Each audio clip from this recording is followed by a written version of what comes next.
मेरा नाम आकाश है। मैं बड़ी गहरी सोच में बैठा हुआ था, उलझ रहा था कि आखिर क्या माजरा है। मेरी बहनें इतनी बदली बदली क्यों हैं? मेरी बहनों के मिजाज क्यों बदल गए? मेरी बहनें तो बहुत सीधी थीं, वो तो कुछ जानती भी नहीं थी। आखिर मेरी बहनों के साथ क्या हो रहा है? आखिर वो मुझसे क्या छुपाने की कोशिश कर रही हैं? मैं किसी भी तरह इस बात का पता लगाना चाहता था कि मेरी बहनें क्या करती फिर रही हैं। एक दिन मैं अपनी बहनों का पीछा करते हुए उस जगह तक पहुंच गया था। वहां जैसे ही मैं पीछे पीछे गया तो मेरी बहनें एक ऐसे इंसान के साथ मौजूद थी जिसे देखकर मेरे पैरों तले से ज़मीन निकल गई थी। और अब मुझे विश्वास हुआ था कि मेरी बहनें यहाँ पर क्या करने आती हैं। मैं 2 बहनों का इकलौता भाई और अपने माता पिता का इकलौता बेटा था। हम लोग बहुत गरीबी की ज़िंदगी गुजार रहे थे। मेरी तकदीर बड़ी ख़राब थी। मैं पढ़ा लिखा नहीं था, क्योंकि हम शुरू से ही गरीबी की ज़िंदगी गुजार रहे थे। या तो हम लोग खाने से अपना पेट भर सकते थे या फिर हमारे पिता हमें पढ़ा सकते थे। मेरे पापा भी एक स्कूल में मामूली से वॉचमैन थे, जिनको बड़ी मुश्किल से ये नौकरी मिली थी जब मैं इस दुनिया में आया भी नहीं था। और मेरी सबसे बड़ी बहन, जो उस समय सिर्फ 5 साल की थी, तब हमारे घर के हालात बहुत अच्छे हुआ करते थे। पापा का अच्छा खासा अपना कारोबार था। हमारा बड़ा सा घर था। मेरी मम्मी पापा एक दूसरे के साथ बहुत खुश रहते थे। हमारे घर में किसी चीज़ की कोई कमी नहीं थी। फिर एक दिन ऐसा हुआ जब रात के अंधेरे में हमारे घर पर चोर घुस आए और उन्होंने हमारे घर से सारा सफाया कर लिया। उस दौरान मेरे मम्मी पापा दूसरे शहर अपने किसी रिश्तेदार के यहाँ शादी में गए हुए थे। जब वो लोग वहाँ से वापस आए और उन्होंने देखा कि चोरों ने ताला तोड़कर उनके घर की चोरी कर ली है और सारी तिजोरियां और पीतल का रखा हुआ पापा मम्मी का सारा सामान भी चुरा लिया है, तो मेरे पापा के होश उड़ गए थे। मेरे पापा जिन लोगों से काम करवाया करते थे उन लोगों को भी पैसे देने थे, और जिन लोगों का माल मेरे पापा के पास रखा हुआ था उन लोगों को भी मेरे पापा को उनका हिसाब देना था। लेकिन अब तो सब कुछ चोरी हो चुका था। पापा ये सब कैसे कर सकते थे? कर्जदारों के कर्ज से तंग आकर मेरे पापा ने अपना घर बेच दिया। बस उसी दिन से हमारे घर में गरीबी ने जन्म ले लिया और मेरे पापा के हालात सुधरने के बजाय दिन ब दिन बिगड़ते चले गए। इतने बिगड़ गए कि उन लोगों के पास खाने के लिए भी कुछ नहीं बचा था। बड़ी मुश्किल से मेरे पापा को स्कूल में वॉचमैन की नौकरी मिली थी। फिर हम दोनों भाई बहन भी इस दुनिया में आए थे। सबसे बड़ी मेरी बहन थी, उसके बाद मैं था और मुझसे मेरी एक और छोटी बहन थी।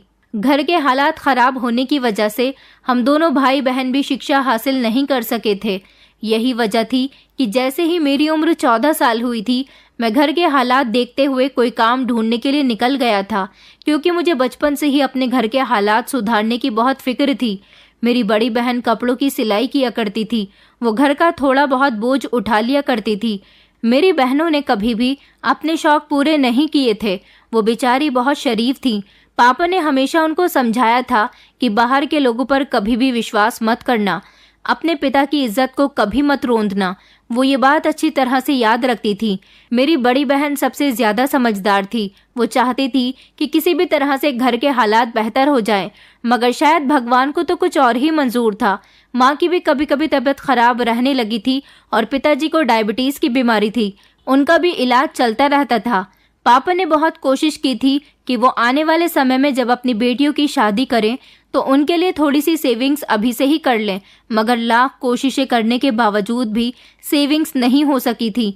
जितनी सैलरी पापा लाया करते थे वो सब ही खत्म हो जाती थी।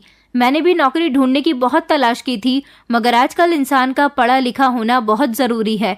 पढ़े लिखे लोगों को आसानी से किसी भी तरह की नौकरी मिल जाती है, लेकिन मुझे तो अनपढ़ होने की वजह से कोई भी अपने यहाँ नौकरी पर रखने के लिए तैयार नहीं था। फिर बड़ी मुश्किल से मुझे एक ढाबे पर खाना सर्व करने की नौकरी मिल गई थी। वहाँ पर मुझे ढाबे की सफाई भी करनी होती थी। मुझे वो लोग महीने के 2 या 3 हज़ार रुपये दे दिया करते थे, जिससे ज़्यादा फ़ायदा तो नहीं होता था, लेकिन इतना ज़रूर था कि मैं कुछ तो कमा ही लिया करता था। खाली रहने से बेहतर तो इतने पैसे भी काफ़ी होते थे। कई साल इसी तरह हमने परेशानियों से लड़ते हुए गुजार दिए थे। मेरे पापा चाहते थे कि वो वॉचमैन की नौकरी करना छोड़ दे, लेकिन कोई दूसरी नौकरी मिलती तभी तो वो वॉचमैन की नौकरी छोड़ते। और फिर एक दिन ऐसा हुआ कि मेरे पापा को स्कूल के ही प्रिंसिपल ने अपने स्कूल के वॉचमैन से हटाकर अपने ही घर में बंगले में नौकरी दे दी थी। पापा वहाँ पर वॉचमैन की नौकरी करने लगे थे। प्रिंसिपल ने मेरे पापा को अपने बंगले की निगरानी करने के ज़्यादा पैसे देने को कहा था उन्होंने देखा था कि मेरे पापा काफ़ी टाइम से उनके स्कूल में वॉचमैन की नौकरी कर रहे हैं, जिसको उन्होंने बड़ी जिम्मेदारी और ईमानदारी के साथ निभाया था। कभी भी मेरे पापा का किसी के साथ झगड़ा नहीं हुआ था और ना ही कभी उन्होंने किसी के साथ बेईमानी करने की कोशिश की थी। प्रिंसिपल साहब इसी बात की तारीफ किया करते थे और उन्होंने यही सारी खूबियां देखते हुए मेरे पापा को अपने बंगले में नौकरी दे दी थी, जबकि स्कूल के लिए कोई दूसरा वॉचमैन रख लिया था। मेरे पापा ने बताया था कि प्रिंसिपल सर के बंगले के अंदर किसी को भी जाने की परमिशन नहीं है। यहाँ तक कि ना तो मेरे पापा बंगले के अंदर जा सकते थे और ना ही वहाँ के नौकर वगैरह। अब प्रिंसिपल के घर में क्या चल रहा था ये बात तो वही जानते थे, हमें तो सिर्फ पैसों से मतलब था। मेरे पापा ईमानदारी से नौकरी करते थे और जिसके प्रिंसिपल सर मेरे पापा को अच्छे खासे पैसे दिया करते थे। अब हमारे घर के हालात में धीरे धीरे बदलाव आने लगा था। न जाने क्यों अपने घर में नौकरी करवाने से प्रिंसिपल सर को मेरे पापा से बड़ी हमदर्दी हो रही थी और वो मेरे पापा की काफ़ी हद तक मदद भी किया करते थे। कभी कभी सैलरी महीना होने से पहले ही दे दिया करते थे, तो कभी कभी महीने के बीच में भी पापा को अलग से पैसे दे दिया करते थे। उन्होंने कहा था कि मेरे बंगले की तुम्हें रखवाली करनी है, मेरे बंगले के अंदर कोई भी अनजान इंसान नहीं जाए। पापा ने कहा था कि आप फिक्र मत करो, मैं आपके बंगले की अच्छी तरह से रखवाली करूंगा। न जाने प्रिंसिपल के बंगले के अंदर ऐसा भी क्या था, ये बात तो मेरे पापा भी नहीं जानते थे और ना ही मेरे पापा ने इस बात को कभी जानने की कोशिश की थी। हाँ, लेकिन इतना ज़रूर था, जिस समय प्रिंसिपल सर स्कूल में हुआ करते थे उस समय बंगले के अंदर कोई भी नहीं जा सकता था। फिलहाल जिंदगी इसी तरह से गुजर रही थी। थोड़े पैसे मैं लाकर दिया करता था, कुछ पैसे मेरी बड़ी बहन दिया करती थी और कुछ पापा के महीने की सैलरी हुआ करती थी। इससे हमारा गुजारा आसानी से हो रहा था और घर का किराया भी आराम से निकल जाता था, क्योंकि अपना घर बेचने के बाद पापा ने किराए के घर में रहना शुरू कर दिया था। धीरे धीरे घर के हालात में कुछ चेंजेस आना शुरू हुए थे। ऐसा लगता था जैसे जिंदगी में थोड़ा सा सुकून आने लगा है। जिंदगी की धीरे धीरे परेशानियां कम होती जा रही थी, मगर इस दौरान पापा की तबीयत ठीक नहीं रहती थी। न जाने पापा को क्या हो गया था। मैं पापा को डॉक्टर के यहाँ ले गया था, तो डॉक्टर ने बताया था कि मेरे पापा टेंशन बहुत लेते हैं। अब पापा को किस बात की टेंशन थी, अब तो वो प्रिंसिपल जी भी मेरे पापा पर काफ़ी मेहरबान थे। मैंने पापा को बहुत समझाने की कोशिश की कि आपको टेंशन नहीं लेनी चाहिए, मैं अभी भले ही कम पैसे कमाता हूँ, मगर धीरे धीरे सब कुछ ठीक कर दूंगा। मगर पापा मुझे तसल्ली देने के लिए कह दिया करते थे कि उन्हें कोई परेशानी नहीं है। मैं जानता था कि ज़रूर पापा को मेरी बड़ी बहन की शादी की फिक्र हो रही है। मैंने पापा को भरोसा दिलाया था कि मैं उनकी शादी करवाऊंगा और खूब धूमधाम से करवाऊंगा। आप देखना, आपकी बेटी अपनी ससुराल में राज करेगी और वो खुशी खुशी यहाँ से विदा होकर जाएगी। मेरी बातों पर पापा को तसल्ली तो मिल जाती थी, मगर वो हमेशा यही सोचते थे कि ऐसा तो कहने से नहीं होता, बल्कि करने से होता है। अब पापा की तबीयत ठीक नहीं रहती थी, वो नौकरी पर भी जाते थे, तो मुझे बार बार उनकी फिक्र लगी रहती थी। इसलिए मैं बार बार फ़ोन करके उनसे उनकी तबीयत के बारे में पूछता रहता था। पापा कहते थे कि मैं ठीक हूँ, तुम मेरी फिक्र मत करो। यहाँ पर प्रिंसिपल साहब मेरा बहुत ख्याल रखते हैं। प्रिंसिपल सर सच में बहुत अच्छे थे। वो मेरे पापा का ख्याल तो रखते थे, लेकिन वो ऐसा क्यों कर रहे थे ये बात मैं नहीं जानता था। मेरे पापा ने तो उनके स्कूल में भी नौकरी की थी, तब तो उन्होंने इतनी मेहरबानियां नहीं दिखाई थी। अब अचानक बंगले की नौकरी देते ही उन्हें क्या हो गया था। वक्त इसी तरह से गुजरता जा रहा था। कई साल इसी तरह से गुजर गए थे। हम लोग नहीं जानते थे कि पापा हमें इतनी जल्दी इस दुनिया से छोड़कर चले जाएंगे, क्योंकि अब पापा की डायबिटीज़ काफ़ी हद तक बढ़ चुकी थी। एक दिन पापा को हार्ट अटैक आया और उनकी मौत हो गई। पापा की मौत पर मैं और मेरा पूरा परिवार बिलख बिलख कर रोया था, क्योंकि हम लोग अपने पापा से बहुत प्यार करते थे। मेरी समझ में नहीं आ रहा था कि मैं क्या करूं, क्योंकि पापा के मरने के बाद घर की सारी जिम्मेदारियों का बोझ मुझ पर आ गया था। मेरी बहन की उम्र भी काफ़ी हो चुकी थी। मुझे उसकी शादी की फिक्र लगी रहती थी, लेकिन ऐसा कैसे हो सकता था, क्योंकि मैं अभी भी ढाबे पर ही नौकरी कर रहा था। मैंने उस ढाबे पर पूरे 6 साल नौकरी की थी। महीने के 2000 रुपये से मेरी वहाँ शुरुआत हुई थी, लेकिन अब धीरे धीरे नौकरी करते करते मेरी वहाँ पर 5000 रुपये महीना की सैलरी हो गई थी। क्योंकि ढाबे पर मैं ज़्यादा काम नहीं करता था, मुझे वहाँ पर सिर्फ लोगों को खाना सर्व करना और उनकी टेबल साफ करना होता था। एक मामूली सा ढाबा था, इसलिए वहाँ के काम करने वाले लोगों को भी मामूली सी ही सैलरी मिला करती थी। उस समय मुझे वो 5,000 रुपए बहुत लगते थे, क्योंकि उस दौरान मेरे पापा भी अपनी सैलरी लाया करते थे, तो हम दोनों की सैलरी मिलाकर घर का खर्चा आसानी से हो जाता था। लेकिन जब पापा की मौत हो गई और उसके बाद सारी जिम्मेदारियां मुझ पर आ गई, तो ये सब कुछ करना मेरे लिए बहुत मुश्किल हो गया था। 5,000 तो ऐसा लगता था जैसे आए और खत्म हो गए। 5,000 रुपए से तो कुछ भी नहीं होता था।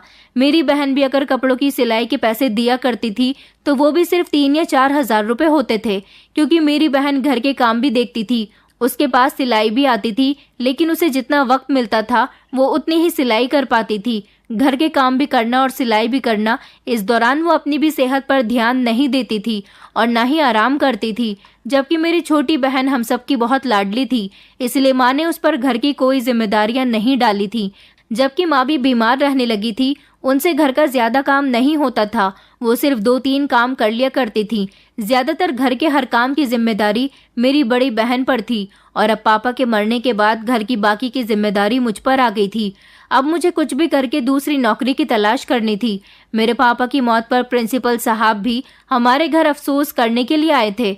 जब मम्मी उनके सामने फूट फूट कर रो रही थी और कह रही थी कि मेरे पति तो इस दुनिया से चले गए, अब सिर्फ बेटा बचा है, बेटे की भी अच्छी नौकरी नहीं है। मेरे पति को सबसे ज्यादा फिक्र अपनी बेटियों की शादी की थी। वो यही सोचते थे कि बेटियों की शादी किस तरह से होगी, हम लोगों का गुजारा कैसे होगा, हम किराए के घर में रहते हैं। उनकी इतनी भी जिंदगी नहीं रह सकी कि वो अपने हाथों से अपनी बेटियों की शादी कर पाते। मम्मी की बातें सुनकर प्रिंसिपल सर ने कहा था कि मुझे चंद्रपाल के मर जाने का सबसे ज्यादा अफसोस है। मुझे नहीं पता था कि वो इतनी जल्दी इस दुनिया को छोड़कर चले जाएगा। उस जैसा वॉचमैन मुझे आज तक कभी नहीं मिला। मैं चाहता हूँ कि उसके ही जैसा कोई ईमानदार और मेहनत से काम करने वाला एक ऐसा वॉचमैन मिल जाए जो मेरे घर की रखवाली अच्छी तरह से कर सके। और रही आपकी बेटियों की बात, तो मैं आपकी बेटियों की जिम्मेदारी उठाने के लिए तैयार हूँ। मेरी माँ ने बड़ी हैरान होकर उनसे कहा था कि आखिर आप किस तरह से हमारी बेटियों की जिम्मेदारी उठा सकते हो। उन्होंने कहा कि चंद्रपाल मेरा पुराना और ईमानदार वॉचमैन था, इसी हिसाब से मुझे आप लोगों से एक अजीब तरह का लगाव है। उसे अपनी बेटियों की फिक्र थी। आपकी बेटियों की शादी अच्छे परिवार में और खूब धूमधाम से होगी, लेकिन इसके लिए आपकी बेटियों को मेरे घर नौकरी करने के लिए आना पड़ेगा। मैं उनको महीने की अच्छी सैलरी दिया करूंगा, इतनी कि जितनी मैं चंद्रपाल को भी नहीं दिया करता था, इससे भी ज्यादा आपकी दोनों बेटियों को दिया करूंगा। ये बात सुनकर मेरी माँ के होश उड़ गए थे। मम्मी ने कहा था कि भला मेरी बेटियां आपके घर में कैसी नौकरी कर सकती हैं। उन्होंने बताया था कि मुझे घर में नौकरानियों की जरूरत है। आपकी दोनों बेटियां अगर मेरे घर आकर मेरे बंगले में नौकरानी का काम करेंगी तो मुझे बहुत खुशी होगी। मैं समझूंगा कि मैंने चंद्रपाल की जगह उसकी बेटियों को नौकरी दे दी है। मेरी मम्मी के दिमाग में न जाने क्या बात आई थी कि उन्होंने प्रिंसिपल की बात को मान लिया था और उनसे कह दिया था कि मेरी बेटियां आपके यहाँ नौकरी पर आ जाया करेंगी। मम्मी ने बहनों से परमिशन ली थी तो वो लोग भी वहाँ नौकरी करने के लिए तैयार हो गई थी। शायद ऐसा इसलिए था क्योंकि मम्मी जानती थी कि इस घर का सारा बोझ उनके अकेले बेटे के कंधों पर पड़ रहा है, जो ज्यादा पैसे नहीं कमाता। इसलिए उन्होंने बहनों को भी प्रिंसिपल साहब के बंगले में नौकरी करवाने का फैसला कर लिया था। जिस दिन प्रिंसिपल साहब हमारे घर आए थे, उस दिन मैं वहाँ पर मौजूद नहीं था। जब मैं उनके जाने के बाद घर पहुँचा तो मुझे मम्मी ने पूरी बात बताई थी कि प्रिंसिपल साहब किस तरह मेरी बहनों की नौकरी की बात कर गए हैं। मुझे मम्मी पर गुस्सा आया था और मैंने उनसे कहा था कि आपको प्रिंसिपल साहब की इस नौकरी को एक्सेप्ट करने की क्या ज़रूरत थी। मैं हूँ तो आप लोगों का ख्याल रखने के लिए। मैं नहीं चाहता कि लोग कहें कि जवान भाई होते हुए अपनी जवान बहनों की कमाई खा रहा है। मम्मी कहने लगी कि बेटा, दुनिया वाले जो कहते हैं कहने दो, तुम इस बात का ख्याल रखो कि तुम्हारे अकेले की कमाई से हमारा गुजारा नहीं हो सकता। और फिर प्रिंसिपल साहब ने जिम्मेदारी ली है कि वो हमारी बेटियों का रिश्ता अच्छे परिवारों में भी लगवाएंगे और उनकी शादियां भी खुद करवाएंगे। अगर कोई हमारी इतनी मदद करने के लिए तैयार है तो इससे अच्छी बात और क्या हो सकती है। मैंने मम्मी से कहा था, मगर आपको एक बार मुझसे तो इस बारे में पूछ लेना चाहिए था। मुझे अच्छा नहीं लगा आपने इस तरह प्रिंसिपल साहब से जल्दबाजी करने में। मम्मी कहने लगी कि बेटा, प्रिंसिपल साहब बहुत अच्छे इंसान हैं। अगर वो बुरे होते या फिर उनमें कोई कमी होती तो तुम्हारे पापा हमें इस बारे में कभी न कभी जरूर बताते। उन्हीं के स्कूल में तुम्हारे पापा ने न जाने कितने साल वॉचमैन की नौकरी की है और उसके बाद उनके बंगले में ही उन्होंने कई साल नौकरी की। अगर तुम्हारे पापा को लगता कि प्रिंसिपल अच्छा इंसान नहीं है तो वो इस बारे में हमें ज़रूर बताते, मगर उन्होंने हमेशा ही प्रिंसिपल साहब की तारीफ की थी। इसलिए मुझे प्रिंसिपल की बातों पर भरोसा हो गया था और मैंने उनसे कह दिया था कि मेरी बेटियां आपके यहाँ पर नौकरानी बनकर आ जाएंगी। मैंने कहा था, मम्मी मुझे अच्छा नहीं लगता कि मेरी जवान बहनें दूसरों के घर पर नौकरानी बनकर जाएं। मम्मी कहने लगी, मगर तुम्हारी दोनों बहनें वहां जाने के लिए तैयार हैं। मेरी बहनें वहां जाने के लिए तैयार हो गई थी। इसका मतलब यही है कि वो बेचारी अपने भाई को परेशान हालात में नहीं देखना चाहती थी।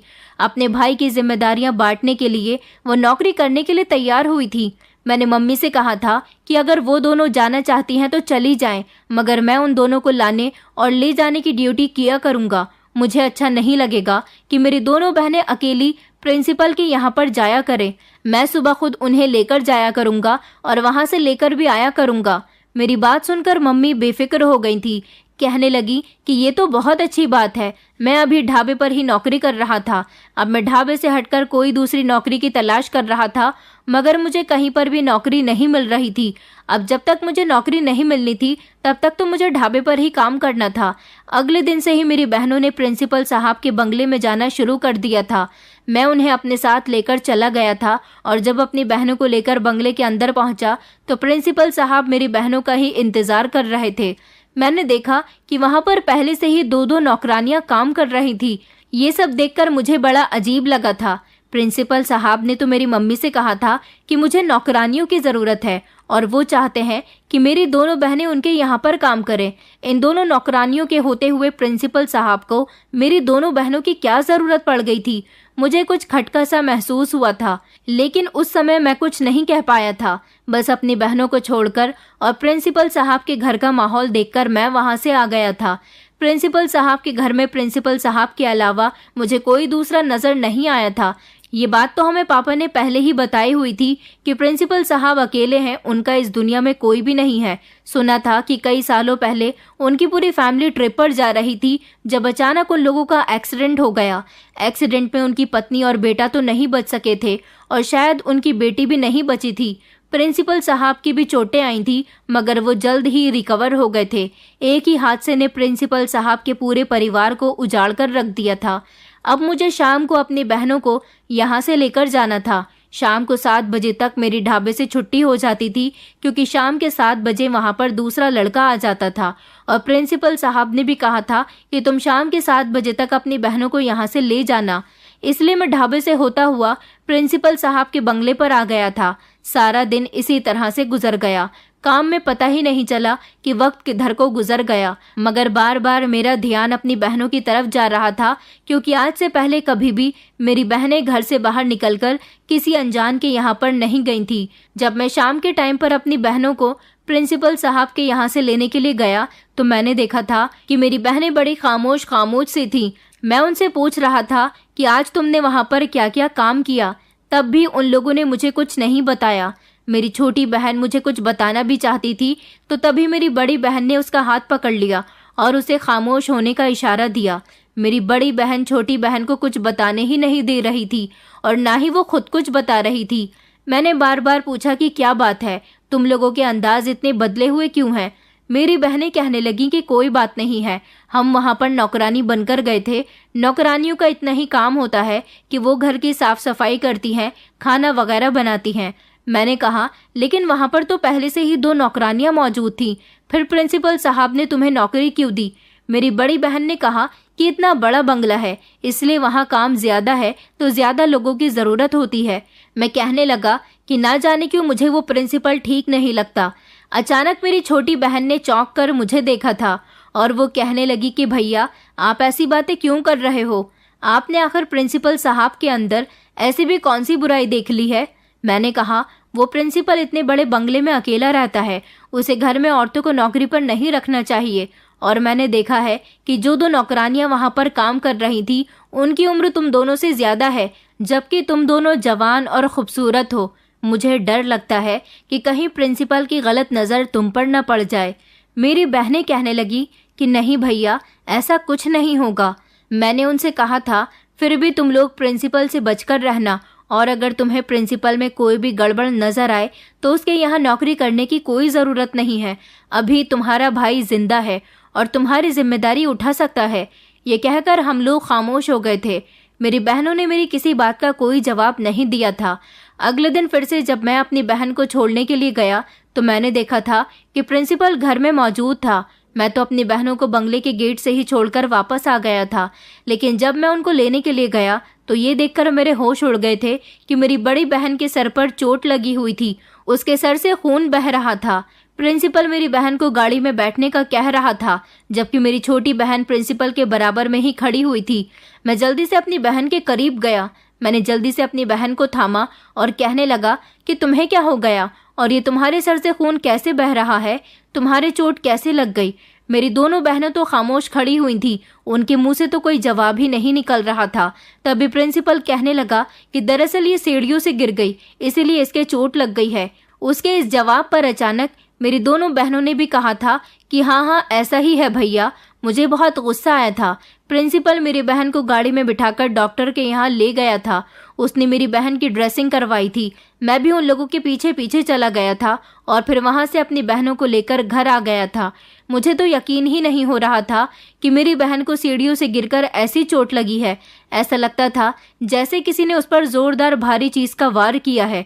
इसलिए मैं बार बार अपनी बहन से पूछ रहा था कि तुम सच कह रही हो, तुम सीढ़ियों से ही गिरी हो या फिर कोई और बात है? लेकिन मेरी दोनों बहनों में से किसी ने भी मुझे सच नहीं बताया था। वो यही कह रही थी कि हाँ सीढ़ियों से ही गिर गई हूँ। न जाने क्यों मेरा दिल इस बात को मानने के लिए तैयार ही नहीं हो रहा था। मेरी बहन के सर में चोट लगने की वजह से अगले दिन वो काम पर नहीं गई थी, जबकि छोटी बहन अकेली ही चली गई थी। मैं उसे भी छोड़ आया था और फिर जब शाम के समय अपनी छोटी बहन को लेने गया तो देखा कि मेरी छोटी बहन की हालत बहुत खराब हो रही थी। वो बहुत थकी हुई नजर आ रही थी। मैंने अपनी बहन से कहा था कि तुम क्यों इतनी परेशान हो और इतनी थकी हुई नजर क्यों आ रही हो? अभी भी मेरी बहन ने मुझे कुछ नहीं बताया था। मुझे तो किसी बड़ी गड़बड़ का एहसास हो रहा था। मैंने सोच लिया था कि जरूर मेरी बहनों के साथ कुछ न कुछ गड़बड़ हो रही है, जिसकी वजह से उनका मुंह बंद है। ये लोग कुछ बताना ही नहीं चाहती।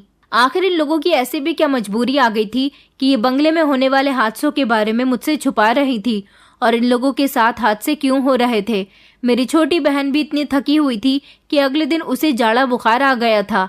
डॉक्टर ने बताया था कि उसे आराम की सख्त ज़रूरत है। इस तरह मेरी दोनों बहनें बीमार हो गई थी और घर में आराम कर रही थी। अगले दिन मेरी दोनों ही बहनें प्रिंसिपल साहब के बंगले पर नहीं गई थी और मुझे भी अपनी बहनों की बहुत फिक्र हो रही थी। इसलिए मैं भी ढाबे पर ना जाकर घर में ही रुक गया था। उस दिन प्रिंसिपल साहब हमारे घर आए थे और उन्होंने मम्मी से कहा था कि वो मेरी दोनों बहनों से मिलना चाहते हैं। वो उनके घर पर क्यों नहीं गई? जब मेरी मम्मी ने उन्हें बताया कि उन दोनों की तबीयत ठीक नहीं है तो प्रिंसिपल साहब कहने लगे कि मैं उनसे मिलकर बात करना चाहता हूँ, उनके हालचाल पूछना चाहता हूँ। मेरी मम्मी ने उन्हें मेरी बहनों के कमरे में भेज दिया था। मैं उस समय घर पर मौजूद नहीं था, अपनी छोटी बहन की दवाई लेने के लिए गया हुआ था।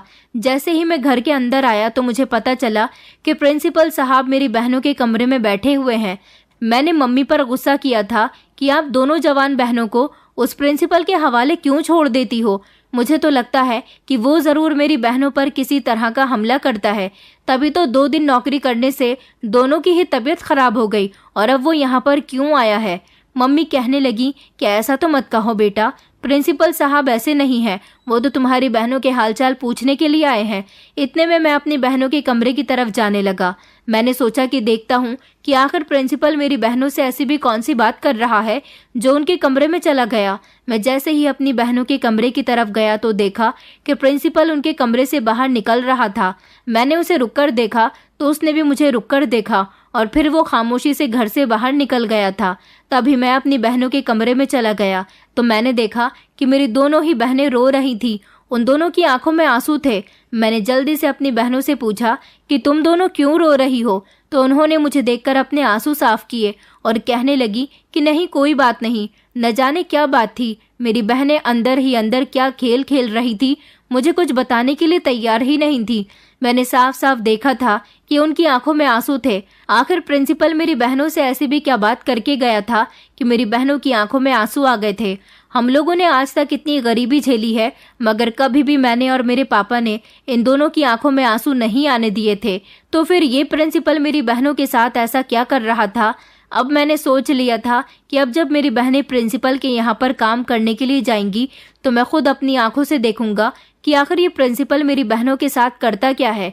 2-3 दिन तक तो मेरी बहनें उसके घर नहीं गई थी क्योंकि उनकी तबीयत ठीक नहीं थी, और मैंने भी उनको मना कर दिया था कि जब तक तुम दोनों की तबीयत पूरी तरह से ठीक नहीं हो जाती तुम्हें जाने की ज़रूरत नहीं है। मगर वो प्रिंसिपल बार बार मम्मी को फ़ोन करके कह रहा था कि मुझे आपकी बेटियों की बहुत ज़रूरत है, मेरे घर का सारा काम पड़ा हुआ है, उन दोनों को प्लीज़ भेज दीजिए, और अगर उनकी तबीयत ठीक नहीं है तो मैं उनका इलाज करवाऊंगा, मैं उनके इलाज की जिम्मेदारी लेता हूँ, वो यहाँ पर आराम आराम से काम कर लेंगी। लेकिन मैंने मम्मी से सख्त मना किया हुआ था कि जब तक मेरी बहनों की तबीयत पूरी तरह से ठीक नहीं हो जाती मैं उन्हें कहीं भी जाने नहीं दूंगा। मैं शुरू से ही अपनी बहनों के लिए बहुत सीरियस रहा था। न जाने क्यों जिस दिन से मेरी बहनें उस प्रिंसिपल के यहाँ जाने लगी थी मैं उनकी तरफ से बहुत परेशान था। 2 दिन के बाद जब मेरी बहनों ने प्रिंसिपल के यहाँ जाने की तैयारी शुरू की तो मैं उन्हें बंगले पर छोड़कर वहाँ से वापस नहीं आया था, बल्कि चोरी चुपके बंगले के अंदर चला गया था। मैंने देखा था कि अभी तक प्रिंसिपल ने अपने बंगले के बाहर वॉचमैन नहीं रखा था, इसलिए मुझे बंगले के अंदर जाने में आसानी हुई थी। मैं जैसे ही बंगले के अंदर गया तो मैंने देखा कि मेरी दोनों बहनें ऊपर वाले पोर्शन की तरफ जा रही थी। दोनों नौकरानियों का ध्यान भी अपने काम पर ही था। मैं चुपके चुपके अपनी बहनों के पीछे पीछे ऊपर वाले पोर्शन की तरफ जाने लगा। मेरी बहनों को पता ही नहीं चला कि उनका भाई उनका पीछा कर रहा है। फिर उन दोनों ने कमरे का दरवाज़ा खोला और वो कमरे के अंदर चली गईं। लेकिन अजीब बात ये थी कि उन्होंने कमरे का दरवाज़ा अंदर से बंद कर लिया था। मैं अंदर का कुछ भी देख नहीं पा रहा था, कोई खिड़की वगैरह भी खुली हुई नहीं थी। मगर मैं वहां पर तब तक खड़ा रहा जब तक मैं देख नहीं लेता कि आखिर इस कमरे के अंदर हो क्या रहा है। नौकरानियां तो घर का कोई भी काम कर लेती हैं, मेरी बहनें अगर यहाँ पर नौकरानी बनकर ही काम करती थी तो उन्हें इस कमरे के अंदर जाने की और कमरे के दरवाजे को बंद करने की क्या ज़रूरत थी। मुझे अब शक होने लगा था। इस दौरान प्रिंसिपल भी घर में मौजूद था। मैं काफ़ी देर तक वहां पर खड़ा रहा जब अचानक मुझे किसी के ज़ोर ज़ोर से चिल्लाने की आवाज़ आने लगी। ये आवाज़ किसी लड़की की थी। फिर मुझे कमरे के अंदर से तोड़ फोड़ की आवाज़ आने लगी। मैं घबरा गया था। जल्दी से दरवाज़ा खुला और मेरी दोनों बहनें कमरे से बाहर भागती हुई निकली थीं और उन्होंने झट से कमरे का दरवाज़ा बाहर से बंद कर दिया था। वो दोनों इतनी घबराई हुई थी कि उन दोनों को ये भी नहीं पता चला कि मैं बाहर ही खड़ा हुआ उन्हें देख रहा हूँ। जब उन दोनों ने सुकून का सांस लिया तो जैसे ही उन दोनों की नज़र मेरे ऊपर पड़ी तो उन दोनों के होश उड़ गए थे। वो घबराते हुए शब्दों में कहने लगी कि भैया आप यहाँ पर क्या कर रहे हो। मेरी बहनें फिर से मुझसे कुछ छुपाना चाह रही थी, मगर मैंने उन दोनों के हाथ पकड़ लिया और कहा कि अगर तुम दोनों ने मुझे सच्चाई नहीं बताई तो ठीक नहीं होगा। बताओ अंदर कमरे के अंदर कौन है और तुम दोनों इतनी घबराई हुई क्यों लग रही हो। तभी प्रिंसिपल आ गया था। मेरी बहनें फिर से खामोश हो गईं क्योंकि वो मुझे बताने ही जा रही थी। प्रिंसिपल के आने से जब मैंने देखा कि मेरी बहनें खामोश हो गई हैं तो मेरा खून खौल उठा था और मैंने प्रिंसिपल का गिरेबान पकड़ लिया और उससे कहा कि बताओ तुम मेरी बहनों के साथ ऐसा भी क्या कर रहे हो जो वो इतनी डरी सहमी सी रहती हैं और अभी भी इतनी घबराई हुई हैं। बताओ इस कमरे के अंदर कौन है, उनको इस कमरे के अंदर ऐसा भी क्या नुकसान पहुंच रहा है। अब मैं अपनी आंखों से सब कुछ देख चुका हूँ क्योंकि अंदर से चिल्लाने की और तोड़ फोड़ की आवाज़ें आ रही थी। जब मेरी बहनों ने देखा कि अब मैं प्रिंसिपल के साथ हाथापाई पर उतरने ही वाला हूँ तो मेरी बहनों ने मेरा हाथ पकड़ लिया था और कहने लगी कि भैया रुक जाओ, हम आपको सब कुछ बताते हैं।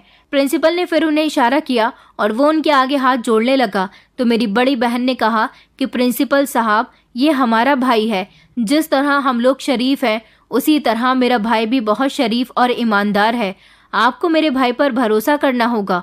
प्रिंसिपल साहब ने कहा था कि अच्छा मुझे छोड़ दो, मैं खुद तुम्हें सब कुछ बताता हूँ। प्रिंसिपल साहब कहने लगे कि तुम्हारी बहनों के साथ यहाँ पर कुछ गलत नहीं होता। तभी प्रिंसिपल ने कमरे का दरवाज़ा खोला और उन्होंने मुझे अंदर आने के लिए कहा।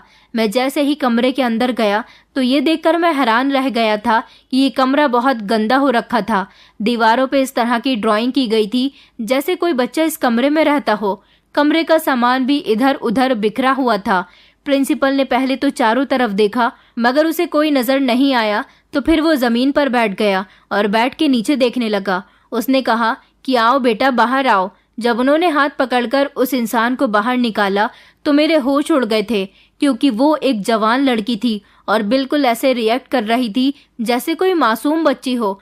फिर उन्होंने उसे तसल्ली दी और बिस्तर पर बैठने के लिए कहा। उन्होंने कहा कि ये दोनों लड़कियां तुम्हारा ख्याल रखेंगी, इनको नुकसान मत पहुंचाना। अगर तुमने इन्हें नुकसान पहुंचाने की कोशिश की तो ये तुम्हें छोड़कर चली जाएंगी। ये कहकर प्रिंसिपल कमरे से बाहर निकल गया था और मुझे भी उसने कमरे से बाहर आने को कहा था। फिर वो मुझे दूसरे कमरे में लेकर चला गया और उसने मुझे बैठने के लिए कहा। उसने मुझे कहा कि मैं जानता हूँ कि तुम एक खुददार पिता के बेटे हो। तुम्हारे पिता बहुत अच्छे इंसान थे, बहुत ईमानदार और भरोसे वाले थे। तुम्हारे पिता ने मेरा एक राज बहुत संभाल कर रखा हुआ था, जिसके बारे में उन्होंने कभी किसी को नहीं बताया था, और मेरा ये राज आज तुम्हारी बहनों सहित तुम्हारे सामने भी खुल गया। मैंने कहा, आपका क्या मतलब है, कौन सा राज? तो उन्होंने बताया कि ये लड़की मेरी बेटी है। जब कई सालों पहले एक्सीडेंट में मेरी पत्नी और मेरे बेटे की मौत हो गई थी तो मेरी बेटी के दिमाग पर बहुत गहरी चोट आई थी, जिसकी वजह से वो बच्चों जैसी हरकतें करने लगी। वो अपने बचपन में वापस चली गई। मैं उसे ठीक करने की काफ़ी कोशिश कर रहा हूँ कि वो लोगों के साथ रहे, उनसे बातें करे, उनके साथ वक्त बिताए, तब वो ठीक हो सकती है। लेकिन मैं अपनी बेटी को किसी भी अनजान इंसान के हवाले नहीं कर सकता, क्योंकि मेरी सारी प्रॉपर्टी मैंने अपनी बेटी के नाम कर दी थी। मेरा बेटा तो इस दुनिया में नहीं रहा। जब सब कुछ ठीक था, मेरा बेटा भी जिंदा था, तब आधी प्रॉपर्टी मैंने अपने बेटे के नाम कर दी थी और आधी प्रॉपर्टी मेरी बेटी के नाम। मेरा बेटा मर गया तो इस हिसाब से सारी प्रॉपर्टी मेरी बेटी की हो गई। लोग ये बात अच्छी तरह से जानते हैं। मैं नहीं चाहता कि मेरी बेटी कुछ ऐसे लोगों से मिले जो इस बात को जानते हों कि सारी प्रॉपर्टी इसके नाम पर है और वो इससे बातें करें, इसका फ़ायदा उठाकर इसकी सारी प्रॉपर्टी अपने नाम करवा ले, क्योंकि ये बहुत मासूम है। आजकल का ज़माना बहुत ख़राब है, इसीलिए मैंने अपनी बेटी को दुनिया की नज़रों से बचाकर रखा हुआ है। लोग यही जानते हैं कि उस हादसे में मेरी पत्नी और बेटे के साथ साथ मेरी बेटी भी इस दुनिया से चली गई, मगर मैं अपनी बेटी का इलाज करवा रहा हूँ। मैं चाहता हूँ कि मेरी बेटी ठीक हो जाए और इस प्रॉपर्टी को संभाले। तुम्हारे पिता ये बात अच्छी तरह से जानते थे, तभी तो वो मेरे बंगले की रखवाली किया करते थे। जब वो मेरे स्कूल की रखवाली करते थे तब वो ये बात नहीं जानते थे कि मेरी बेटी अभी जिंदा है। फिर मैंने सोचा कि तुम्हारे पिता बहुत ईमानदार इंसान हैं, इसलिए मैंने उन्हें अपने बंगले की जिम्मेदारी सौंप दी थी। वो बंगले के बाहर ही चौकीदारी करते थे और किसी भी अनजान इंसान को घर के अंदर तक नहीं जाने देते थे। जब तक मैं घर में नहीं होता था, यहाँ पर जो 2 नौकरानियाँ काम करती हैं वो भी ये बात नहीं जानती हैं कि मेरी बेटी जिंदा है और इस कमरे में बंद रहती है। मेरी बेटी की दुनिया इसी कमरे तक सीमित है। मुझे कुछ ऐसे लोगों का साथ चाहिए था जो मेरी बेटी के सारे काम कर सके, उसे संभाल सके, क्योंकि मैं ज़्यादातर अपने स्कूल के काम में बिजी रहता हूँ। किसी अनजान इंसान को इस तरह अपनी बेटी की जिम्मेदारी नहीं सौंप सकता। तुम्हारे पिता ने मेरी बेटी का बहुत ख्याल रखा है। वो उसके कमरे में तो नहीं जाते थे, मगर लोगों से मेरी बेटी को बचाए रखने में उन्होंने मेरा बहुत साथ दिया। जब वो इस दुनिया से चले गए तो मेरी समझ नहीं आ रहा था कि मैं क्या करूं। इसलिए मैं जब तुम्हारे घर गया तो मैंने तुम्हारी बहनों को देखा। मैंने सोचा कि ज़रूर तुम्हारी बहनें मेरी बेटी को ठीक करने में मेरा साथ देंगी, इसलिए मैंने इन दोनों को अपनी बेटी के सारे काम करने के लिए कहा था, उसका कमरा साफ करने के लिए कहा था। मगर मेरी बेटी गुस्से में कभी कभी ये सोचती है कि सामने वाला इंसान उसे नुकसान पहुंचा रहा है। तभी उसने तुम्हारी बहन पर वार कर दिया और तुम्हारी बड़ी बहन के चोट लग गई। तुम्हारी छोटी बहन ने उसका पूरा कमरा साफ किया था, इसीलिए वो बहुत ज़्यादा थक गई थी और उसकी तबीयत खराब हो गई। मैं अपनी बेटी की तरफ से तुमसे माफ़ी मांगता हूँ। उसने तुम्हारी बहनों को नुकसान पहुँचाने की कोशिश की। उस दिन तुम्हारे घर पर मैं तुम्हारी बहनों को हाथ जोड़कर लेने के लिए गया था और मैंने उन्हें अपनी पूरी कहानी सुनाई थी कि मैं अपनी बेटी से कितना प्यार करता हूँ, और उनको उनके पिता का वास्ता दिया था कि वो मेरी बेटी से डरे नहीं और उसका काम करने के लिए आ जाए। मेरी बेटी की और मेरी पूरी कहानी सुनकर उन लोगों की आंखों में आंसू आ गए थे और फिर ये लोग इस तरह काम करने के लिए राजी हो गई थी। आज भी जब तुम्हारी बहनें मेरी बेटी के कमरे में गईं तो मेरी बेटी उन्हें देखकर बहुत डर गई थी और उसने उन पर हमला करना शुरू कर दिया। वो चीखने चिल्लाने लगी। इससे पहले तुम्हारी बहनों के साथ कुछ गलत होता, वो दोनों डरकर कमरे से बाहर निकल आईं। इसके अलावा मेरे पास तुम्हें बताने के लिए और कुछ भी नहीं है, क्योंकि सारी सच्चाई मैं तुम्हें बता चुका हूँ। मैं सिर्फ इतना चाहता हूँ कि मेरी बेटी किसी भी तरह से ठीक हो जाए। डॉक्टर से उसका ट्रीटमेंट चल रहा है, मगर डॉक्टर ने कहा है कि मुझे अपनी बेटी को बाहर की दुनिया में वापस लेकर आना होगा। लेकिन मैं अगर अपनी बेटी को बाहर की दुनिया में वापस लेकर आया तो ज़रूर लोग उसे नुकसान पहुंचाने की कोशिश करेंगे। मेरे पास अच्छी खासी प्रॉपर्टी है, वह ज़रूर दौलत के लालच में आकर मेरी बेटी को नुकसान पहुंचाएंगे। बस मुझे इसी बात का डर लगता है। प्रिंसिपल की सारी बात सुनकर मेरे दिल में उसके लिए अफसोस भर गया था। पहले तो बेचारे की पत्नी और बेटा उस हादसे में चले गए और अब बेटी जिंदा भी है तो उसकी हालत बहुत ख़राब है। प्रिंसिपल ने कहा था कि मेरी बेटी के बारे में मैंने तुम्हारी बहनों से मना कर दिया था कि वो किसी को भी मेरी बेटी सोनिया के बारे में कुछ ना बताएं। मैंने उनके सामने हाथ जोड़कर रिक्वेस्ट की थी, तभी वो बेचारी अपना मुंह खोलने के लिए तैयार नहीं थी। मैंने इसी बात से अंदाज़ा लगा लिया था कि वो भरोसा करने के लायक है। प्रिंसिपल ने कहा, लेकिन मैं तुम लोगों को कोई परेशानी नहीं होने दूंगा। तुम जितने पैसे चाहोगे मैं तुम्हें उतने पैसे दूंगा, मगर अपनी बहनों से कहो कि मेरी बेटी की हालत ठीक कर दें, क्योंकि तुम्हारी बहनें एक ईमानदार इंसान की बेटियां हैं। जिस तरह तुम्हारे पिता ने मेरा साथ दिया, इस तरह तुम्हारी बहनें भी मेरी बेटी को ठीक करने में मेरा साथ दें। अभी उन्हें यहाँ आते हुए 2 दिन ही गुजरे हैं। मुझे पूरी उम्मीद है कि तुम्हारी बहनों के साथ से मेरी बेटी ठीक हो जाएगी। मैंने प्रिंसिपल से कहा, लेकिन इस दौरान अगर मेरी बहनों को कोई नुकसान पहुंच गया तो इसका जिम्मेदार कौन होगा? प्रिंसिपल साहब बोले कि उसका जिम्मेदार मैं हूँ। तुम्हारी बहनों को कोई भी नुकसान नहीं होगा, मैं इसकी जिम्मेदारी लेता हूँ। तुम्हारी बहनें मेरी बेटी समान हैं। प्रिंसिपल की बात सुनकर मैं खामोश हो गया था, लेकिन फिर भी मैं अपनी बहनों को लेकर किसी तरह का रिस्क नहीं ले सकता था। मैंने प्रिंसिपल से कहा कि मैंने आज आपकी बेटी की कंडीशन देख ली है। वो मेरी बहनों पर बुरी तरह से हमला कर रही थी, जिससे डरकर मेरी बहनें कमरे से बाहर निकल आईं। मैं चाहता हूँ कि मेरी बहनें जब यहाँ पर आया करें तो मैं भी उनके साथ आया करूँ। प्रिंसिपल कहने लगा कि मुझे इस बात से कोई प्रॉब्लम नहीं है। तुम जितनी देर चाहे मेरे घर में रह सकते हो।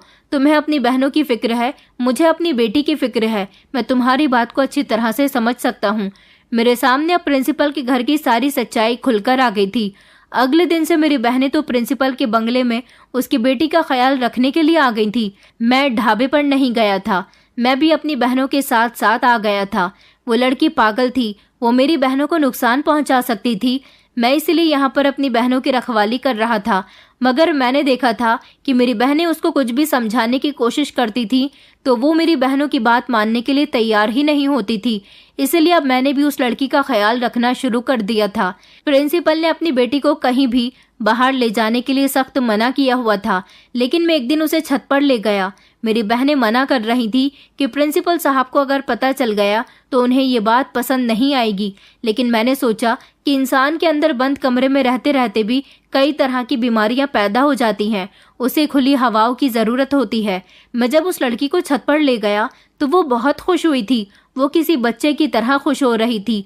मैं उससे बातें किया करता था, वो मुझ पर भी हमला करती थी, मगर मैं उसे समझाने की कोशिश करता था कि अगर तुम मुझ पर हमला करोगी तो मेरे चोट लग सकती है और इस तरह तुम्हारे भी चोट लगेगी, फिर तुम्हें दर्द होगा। उसका दिमाग किसी बच्चे की तरह हो गया था, इसलिए उसे बड़ों की तरह नहीं बल्कि बच्चों की तरह बनकर ही समझाने की ज़रूरत थी। मैं उसके साथ साथ ही एक बच्चा बन गया था। न जाने कि रोज़ अपनी बहनों के साथ वहाँ जाकर मेरा उसके साथ दिली लगाव बढ़ गया था। मेरी बहनें उसके लिए परहेज़ का खाना बनाया करती थीं, उसका कमरा साफ़ किया करती थी, जबकि मैं उसको अपने हाथों से खाना खिलाया करता था, उसको टाइम पर दवाई दिया करता था। उसे हम तीनों भाई बहनों की आदत हो गई थी। जिस दिन अगर मैं अपनी बहनों के साथ नहीं जाता था तो वो बार बार मेरी बहनों से मेरे बारे में पूछती रहती थी। पहले तो वो मेरे और मेरी बहनों के ऊपर हमला भी करती थी, लेकिन अब उसने धीरे धीरे हमसे दोस्ती बना ली थी। उसे लगता था कि वो छोटी बच्ची है और हम भी उसके साथ साथ छोटे बच्चे हैं, तो उसने हमें अपना दोस्त बना लिया था। हम उसके साथ रहते थे, उसकी हर बात को मानते थे, उसका इलाज भी चल रहा था। मैंने सोनिया के लिए उसके डॉक्टर से भी मुलाकात की थी। मैं डॉक्टर से जानना चाहता था कि सोनिया और किस तरह से ठीक हो सकती है, तो डॉक्टर ने मुझे बताया था कि जिस तरह से एक बच्चा धीरे धीरे बड़ा होता है, इसी तरह से आपको भी सोनिया को ट्रेन करना होगा। मैं बिल्कुल ऐसा ही किया करता था। जैसे जैसे डॉक्टर ने कहा, मैंने बिल्कुल सोनिया के साथ ऐसे ही बिहेव करना शुरू कर दिया। इसमें मेरी बहनों का भी बहुत बड़ा हाथ था, क्योंकि मेरी बहनें उसका बहुत ख्याल रखा करती थी। अब सोनिया को हम तीनों भाई बहन के बिना रहने की बिल्कुल भी आदत नहीं थी। धीरे धीरे वो समझदार भी होती जा रही थी। जब प्रिंसिपल साहब ने देखा कि हम तीनों ने बड़ी मेहनत से उनकी बेटी को ठीक करने की कोशिश की है, तो प्रिंसिपल साहब हम तीनों के बहुत आभारी थे। प्रिंसिपल साहब ने मेरी बहनों के लिए अच्छे रिश्ते तलाश करना शुरू कर दिए और अपनी जिम्मेदारी पर मेरी बहनों की शादी भी करवा दी। हमारे घर के हालात भी बदल गए।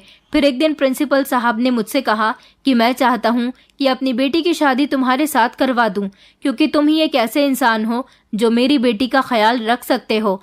तुम्हारी बहनों का और तुम्हारा मैं सारी जिंदगी एहसानमंद रहूंगा। प्रिंसिपल साहब ने जब ऐसा कहा तो मैं उनकी बेटी से शादी करने के लिए तैयार हो गया था। मैं दौलत का लालची नहीं था, दौलत की वजह से तैयार नहीं हुआ था। मैं इस वजह से तैयार हुआ था क्योंकि सोनिया के साथ रह रहकर मुझे भी उससे मोहब्बत हो गई थी। मैं उसके साथ जितना वक्त गुजारा करता था वो मुझे बहुत अच्छा लगता था, क्योंकि आज से पहले मेरी किसी लड़की के साथ दोस्ती नहीं रही थी। सोनिया मेरी ही उम्र की थी और इस तरह मैंने सोनिया के साथ शादी कर ली थी। आज इस बात को कई साल गुजर गए हैं। कुछ लोग कहते हैं कि तुमने ऐसा करने में अपना नुकसान किया, क्योंकि एक पागल लड़की के साथ तुम सारी जिंदगी नहीं गुजार सकते। मगर मैंने अपना किसी तरह का नुकसान नहीं किया।